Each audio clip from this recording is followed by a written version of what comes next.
In today's video, I'm going to teach you how to fix spam emails when launching a new Shopify store.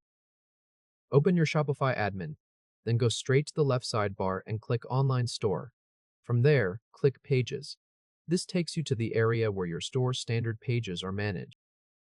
Now click your contact page, if you have one. Once the page opens, look through the page content carefully. The goal here is to check whether your personal email address appears anywhere in the visible text. Scrapers often scan public pages looking for email addresses, so if your email was manually added here, it can attract unwanted messages. If you see your personal email address in the content, place your cursor in that text and delete it from the page. Take a second to scan the rest of the content as well, so the email is fully removed anywhere it appears on that page. Shopify's default contact page uses a built-in contact form, and that form does not publicly expose your email address. So this check is mainly to catch anything that may have been added manually. Once the email is removed from the contact page content, click Save. Next, go back to the sidebar and click Theme again. Then click Edit Theme.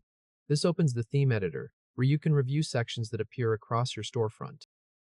Inside the theme editor, scroll down until you reach the footer section, or click Footer in the left panel if it's visible there. The footer is a common place where store owners manually add contact details, so this is another important area to check. Look through the footer text blocks and any visible content in that section. If your personal email is displayed anywhere in the footer, remove it.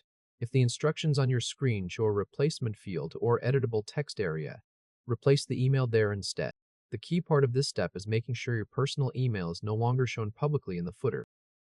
Continue checking each footer block until you confirm the email does not appear in any of them.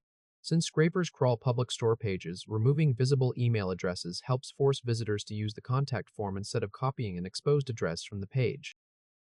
If this helped, hit like and subscribe for more quick tutorials.